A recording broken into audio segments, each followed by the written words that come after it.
Hey everyone, good morning. This is Priyanka. If you have ever wondered how Python stores and understand different kind of information, today's session is for you.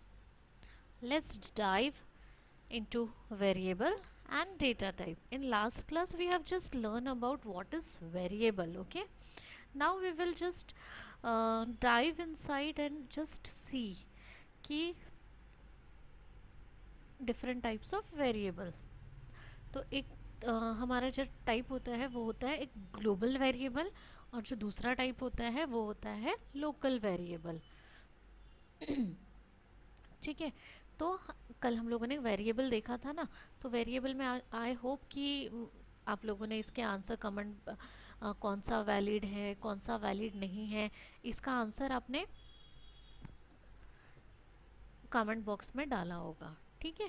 तो हम लोगों ने क्या देखा था, rules भी देखे थे। वेरिएबल को डिफाइन करने के लिए हमारे पास कुछ रूल्स होते हैं, वी हैव टू फॉलो, हमें उस रूल्स को फॉलो करने होते हैं। ठीक है ना। फिर उसके बाद में ये रूल, वही रूल्स को अप्लीकेबल करने के बाद में हमारे पास, मैंने यहाँ पे कुछ एग्जाम्पल्स लिखे थे और मैंने आपसे कहा था कि इस एग्जाम्पल्स को आप बताइए कि ये वैलिड है या फिर नहीं है। ठीक है। You can just number it. अगर आप ये अभी आज के सेशन में देख रहे हैं तो भी आप देख लीजिए।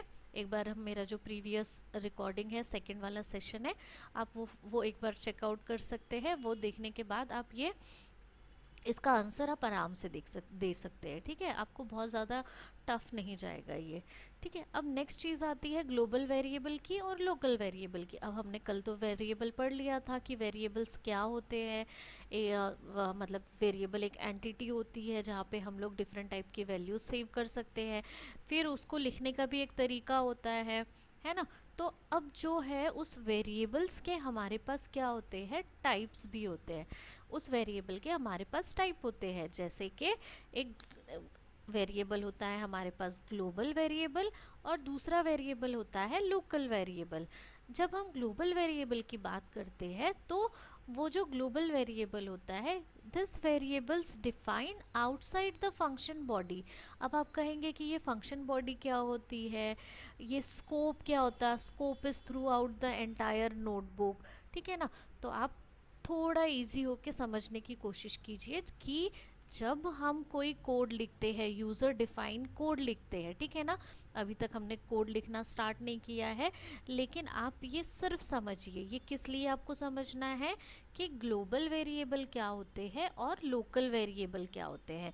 जब भी हम कोई कोड लिखते हैं, कोड लिखने से पहले अगर हम कोई वेरिएबल डिफाइन कर दे और वो वेरिएबल में कोई वैल्यू डिफाइन कर दे, मतलब ये जो कोड लिख रहे हैं, कोड लिखने के पहले ही अगर हम वेरिएबल डिफाइन कर दे, तो हमारा डेफिनेशन क्या कहता है, वेरिएबल्स डिफाइन आउट, जो होता है ना, डिफाइन आउट होता है कहाँ पे, आउटसाइड द फंक्शन बॉडी। ये हमारा फंक्शन है, ये हमारे जो कोड का फंक्शन ये है। ठीक है ना। तो अगर हम इसके पहले अगर कोई वेरिएबल डिफाइन कर दे, जैसे हमने इस कोड में किया है, हमने क्या किया है, वेरिएबल को डिफाइन कर दिया और वो वेरिएबल की वैल्यू रख दी, तो वो वेरिएबल की वैल्यू क्या है हमारे पास, 100। तो इसे हम लोग क्या कहते हैं, ग्लोबल वेरिएबल। इसे हम लोग क्या कहते हैं, ग्लोबल वेरिएबल। अब देखिए अगेन हम डेफिनेशन पे जाते हैं, ग्लोबल वेरिएबल क्या होते हैं, वो वेरिएबल्स, ठीक है, variables defined outside the function body.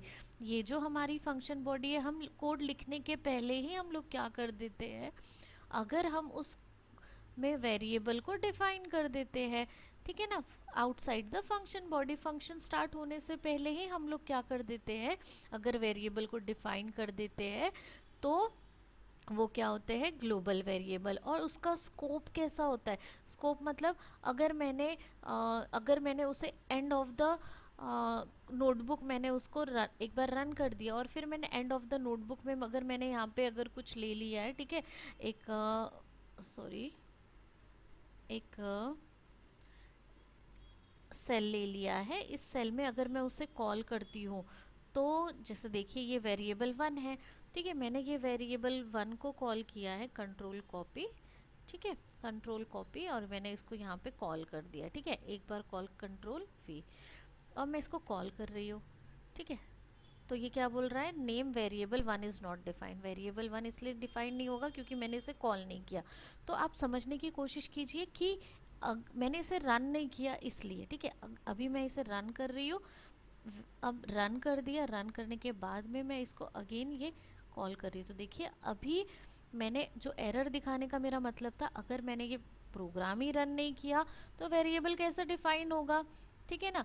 अब जब मैंने इसको कोड को रन किया है, ठीक है ना, इस कोड को रन किया है, जब मैंने रन किया, रन करने के बाद में मैंने एकदम नीचे मेरी जो ये जुपिटर नोटबुक है, इसे क्या कहते हैं, जहाँ पे हम लोग राइट डाउन कर रहे हैं, जहाँ पे ये सारी चीज़ें कर रहे हैं, उसे हम लोग कहते हैं जुपिटर नोटबुक, ठीक है। मैंने अपने जुपिटर नोटबुक के एंड में मैंने वो वेरिएबल वन कॉल किया, तब भी मुझे वेरिएबल का वैल्यू मिल रहा है, ठीक है।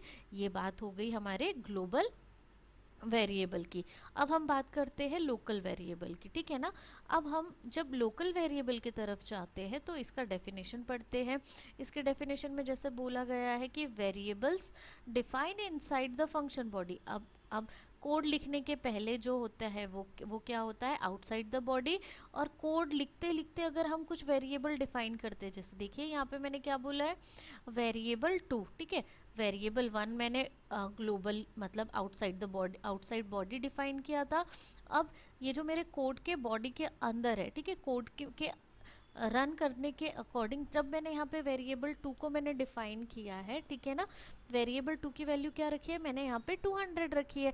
फिर रिटर्न कहाँ पे जाने को बोला है, वेरिएबल टू पे जाने को बोला है, ठीक है।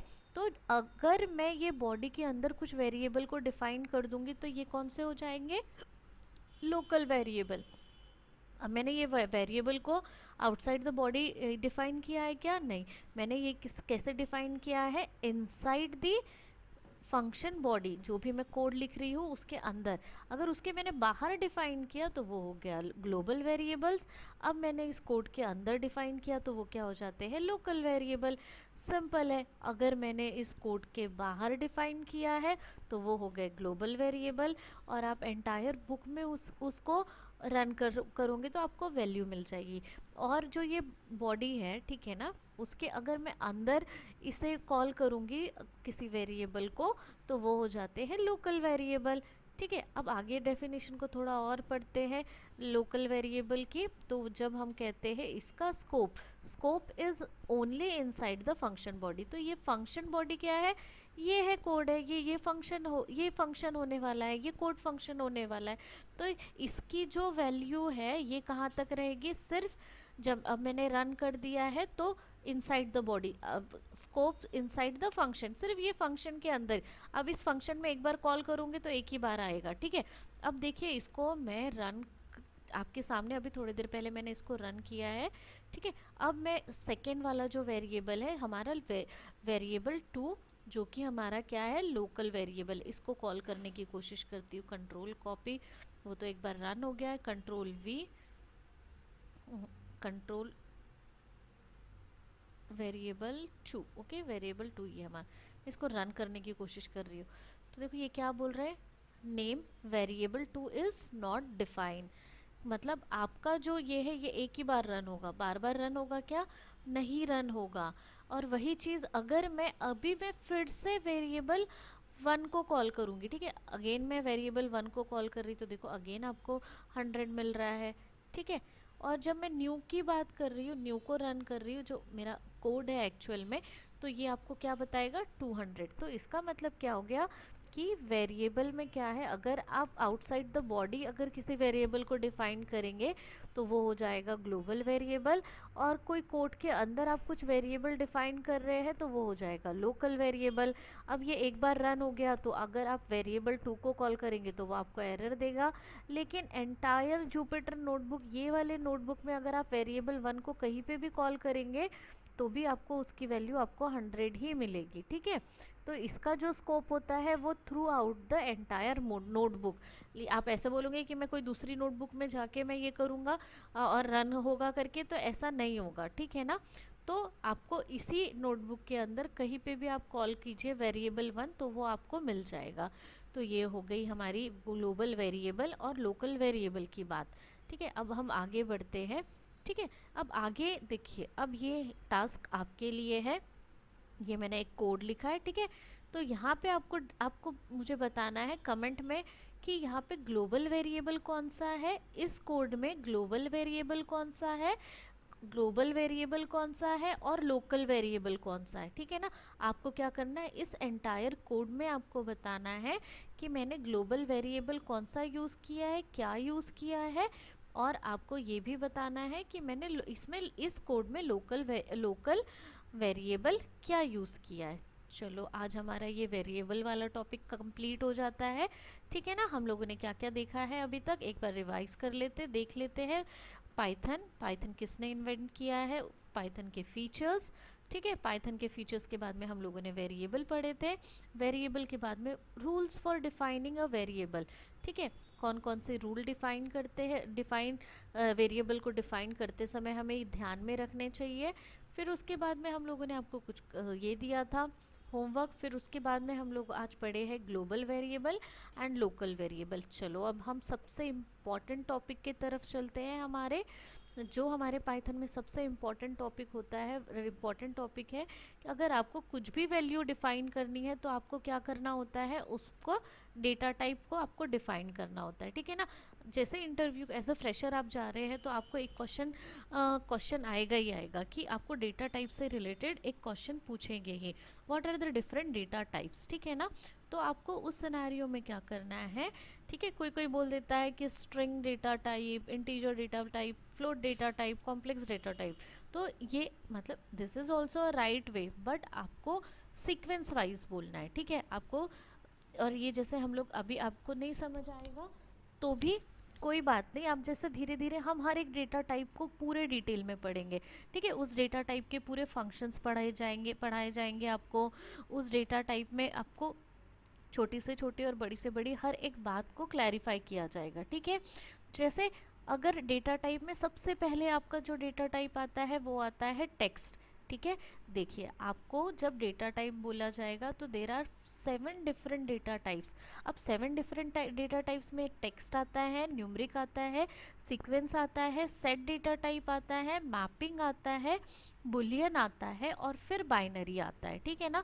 तो लेकिन आपको क्या बोलना पड़ेगा कि there are 7 different data types, और फिर ये 7 डिफरेंट डेटा टाइप्स को आपको अगेन बाइफर्केट करना पड़ेगा। In first text data type इसमें क्या होता है, स्ट्रिंग होता है। स्ट्रिंग को ही हम ऑब्जेक्ट डेटा टाइप कहते हैं, ठीक है ना। स्ट्रिंग मतलब आप कोई भी टेक्स्ट लिख रहे हैं, आप आपका नाम लिख रहे हैं या फिर कुछ भी इंपॉर्टेंट डिटेल्स आपके टेक्स्ट फॉर्मेट में हो तो उसे हम लोग क्या कहते हैं, स्ट्रिंग। इसको भी लिखने के कुछ तरीके होते हैं, कुछ रूल्स होते हैं। जैसे ही हम टेक्स्ट डेटा टाइप पढ़ेंगे तो जब हम टेक्स्ट डेटा टाइप पढ़ेंगे तो टेक्स्ट डेटा टाइप में उसे उसके फंक्शंस भी पढ़ेंगे, उसे किस तरीके से लिखा जाता है या फिर उसमें कुछ फ्लॉसेस है या फिर उसमें कुछ नहीं कर सकते हैं, वो सारी चीज़ों को हम डिटेल में पढ़ेंगे। तो आप अभी सिर्फ फोकस कीजिए कितने टाइप के डेटा टाइप है, और आप ये क्लास होने के बाद में आपको याद हो जाना चाहिए कि हमारे पास कितने डेटा टाइप है, कितने टाइप के डेटा टाइप है। हमारे पास 7 डिफरेंट टाइप के डेटा टाइप है। उसमें से फर्स्ट है हमारा टेक्स्ट डेटा टाइप, टेक्स्ट में ही हमारा स्ट्रिंग आता है, ठीक है। सेकेंड डेटा टाइप होता है हमारा न्यूमरिक डेटा टाइप। कौन सा होता है, numeric data type. Numeric data type में आपके पास आते हैं इंटीजर्स। इंटीजर्स ही क्या होते हैं, आपने होल नंबर सुना है जैसे 2, 24, 99, 1000, 1 लाख, 1100 एंड ऐसे जो भी नंबर राउंड में हुआ जहाँ पे कोई डेसिमल पॉइंट यूज़ नहीं किया गया है, कोई कॉम्प्लेक्स ऐसे नंबर यूज़ नहीं किया गया है, तो उस सिनेरियो में आपको क्या कहेंगे कि आपका जब होल नंबर रहेगा, कंप्लीट नंबर रहेगा, उसे हम लोग क्या कहेंगे, इंटीजर। जो जिसमें डेसिमल पॉइंट यूज़ किया जाता है, ध्यान दीजिए हम लोग प्रोबेबली अभी तक मैथ्स जितना पढ़े हैं उसमें हम लोग डेसिमल बोले हैं। क्या बोले हैं हम लोगों ने, डेसिमल, डेसिमल नंबर्स बोले हैं जहाँ पे डेसिमल पॉइंट का यूज़ होता है। लेकिन जब हम पाइथन की बात करते हैं तो पाइथन में इसे हम डेसिमल नंबर्स नहीं बोलते हैं, इसे हम लोग कहते हैं फ्लोट। इसे हम लोग क्या कहते हैं, फ्लोट। और उसके आगे जैसे किसी का इंजीनियरिंग कंप्लीट होगा तो उन्हें तो पता ही होगा कि ये क्या है, ये कॉम्प्लेक्स नंबर है। ये क्या है, कॉम्प्लेक्स नंबर। कॉम्प्लेक्स नंबर में क्या होता है, एक रियल टर्म होता है और एक इमेजिनरी टर्म होता है। एक रियल टर्म होता है और एक क्या होता है, इमेजिनरी टर्म। तो ये हो गए हमारे numeric data type. Numeric data type में आपको फिर बाइफरकेट करके बताना है। पहला होता है इंटीजर डेटा टाइप जिसमें होल नंबर्स आते हैं। नेक्स्ट होता है हमारा float data type. Float data type में हमारे डेसिमल नंबर्स आते हैं। उसके बाद में आता है हमारा कॉम्प्लेक्स। कॉम्प्लेक्स में हमको 3+ इमेजिनरी और रियल टर्म के फॉर्मेट में मिलते हैं। उसके बाद आता है हमारा सीक्वेंस डेटा टाइप। क्या होता है हमारा सीक्वेंस डेटा टाइप? इस सीक्वेंस डेटा टाइप में आप सिर्फ अभी याद कर लीजिए ये सारी बातें कि लिस्ट क्या होती है, फिर टपल क्या होता है, फिर रेंज क्या होती है, ठीक है, रेंज में क्या होता है, कैसे लिखा जाता है, ये सारी चीज़ें हम आगे के क्लासेस में फुल डिटेल में पढ़ेंगे, ठीक है ना। लेकिन आपको अभी सिर्फ ये याद करना है कि सीक्वेंस डेटा टाइप में क्या होता है। सीक्वेंस डेटा टाइप में हमारे पास होते हैं लिस्ट, हमारे पास होते हैं टपल, हमारे पास होते हैं range. List, tuple and range ये क्या होता है सीक्वेंस में होता है। और उसके बाद में सेट डेटा टाइप, ठीक है, सेट डेटा टाइप में सेट होता है और क्या सेकंड होता है frozen set. Set data type में क्या होता है हमारे पास सेट होता है और दूसरा होता है फ्रोजन सेट। उसके बाद में fifth data type is mapping. Fifth data type is mapping. Mapping में होता है डिक्ट। डिक्ट को ही हम लोग डिक्शनरी कहते हैं। डिक्शनरी में क्या होता है हमारे पास की और वैल्यू का पेयर होता है। क्या होता है की एंड वैल्यू का पेयर होता है। नेक्स्ट होता है हमारे पास बुलियन। बुलियन मतलब आपको तो पता है जैसे कोई ट्रू होता है, कोई भी आंसर्स कभी भी कैसे किस में निकलते हैं ट्रू और फॉल्स में निकलते हैं। कैस किस में निकलते हैं ट्रू एंड फॉल्स में, तो उसे क्या हम लोग क्या कहते हैं बुलियन डेटा टाइप, ठीक है। अब नेक्स्ट है हमारा बाइनरी। बाइनरी में जैसे आपको दिख ही रहा है कि बाइनरी में क्या आएंगे, बाइनरी डेटा टाइप में zeros and one, zeros and one, zero and one, ठीक है। तो ये हो गए हमारे डेटा टाइप। जब आपको डेटा टाइप पे क्वेश्चन पूछा जाएगा कि what are the different data types, ठीक है, तो आपको क्या लिखना पड़ेगा text. There are 7 different data types in our Python. First is text data type, second is numeric data types, third is sequence data type, fourth is set data type, fifth is mapping, sixth is boolean, seventh is binary. Now these data type is further divided have their own types. तो text में क्या होता है हमारे पास string होता है, ठीक है, टेक्स्ट में क्या होता है स्ट्रिंग होता है। न्यूमरिक डेटा टाइप में हमारे पास क्या होता है इंटीजर्स होते हैं, फ्लोट्स होते हैं, कॉम्प्लेक्स होते हैं। अब नेक्स्ट होता है सीक्वेंस होता है। सीक्वेंस में हमारे पास लिस्ट होता है, टपल होता है, रेंज होता है, ठीक है। नेक्स्ट क्या है हमारे पास सेट होता है। सेट डेटा टाइप में क्या होता है सेट होता है, फ्रोजन होता है। मैपिंग में डिक्शनरी और की वैल्यूज होती है। बुलियन में आपको आउटपुट सिर्फ ट्रू एंड फॉल्स में मिलेगा। बाइनरी में 0 एंड 1 में मिलेगा। बाइनरी में किस में मिलेगा 0 एंड 1 में। चलो हम अब आगे बढ़ते हैं, आगे पढ़ते हैं और ये देखते हैं अगर हमें किसी वैल्यू का डेटा टाइप फाइंड करना है तो हम कैसे करेंगे, ठीक है। किसी चीज़ का अगर हमें डेटा टाइप फाइंड करना है तो हम कैसे करेंगे। जैसे मैंने एक नंबर ले लिया, ठीक है, नंबर क्या है मेरे पास 2 है। क्या है मैंने इसे इसे ब्रैकेट में लिखा क्योंकि मुझे इसका टाइप फाइंड करना है। तो देखो जब मुझे मुझे क्या है Python is very easy language, ठीक है ना, और वो वर्ल्ड वाइड यूज़ होती है। वर्ल्ड वाइड यूज़ होने का कारण ऐसा है कि जैसे बहुत सिंपल होता है, आप जो बोल रहे हैं आपको वही लिखना होता है, ठीक है। अब मैं मुझे क्या फाइंड करना है टाइप फाइंड करना है। मैं क्या लिखूँगी TYPE टाइप ऑफ 2। क्या लिखूँगी मैं टाइप ऑफ 2। मैंने ये कर लिया टाइप ऑफ 2 लिख दिया, ठीक है। टाइप ऑफ 2 लिखने के बाद में मैं इसको रन कर रही हूँ। तो इसका टाइप ऑफ 2 क्या आ गया इंटीजर। तो मैंने अभी थोड़ी देर पहले आपको क्या बताया इंटीजर डेटा टाइप में क्या होता है होल नंबर्स होते हैं, ठीक है। अगर मैंने टाइप ऑफ 99.7 का ढूंढने की कोशिश किया तो ये आपको डेसिमल बोलेगा क्या, ये डेसिमल है, डेसिमल नंबर है नहीं, ये आपको क्या बोलेगा ये है फ्लोट। ये क्या है फ्लोट। वैसे ही अगर मैं टाइप फाइंड किया, किसका टाइप फाइंड करने की कोशिश कर रही हो, जैसे 6+5J, 6+5J, ठीक है। अब मैं इसका टाइप फाइंड करने की कोशिश कर रही हूँ, इसका डेटा टाइप क्या है, ठीक है, तो इसका डेटा टाइप है कॉम्प्लेक्स, ठीक है। उसी तरीके से अगर मुझे टाइप फाइंड करना है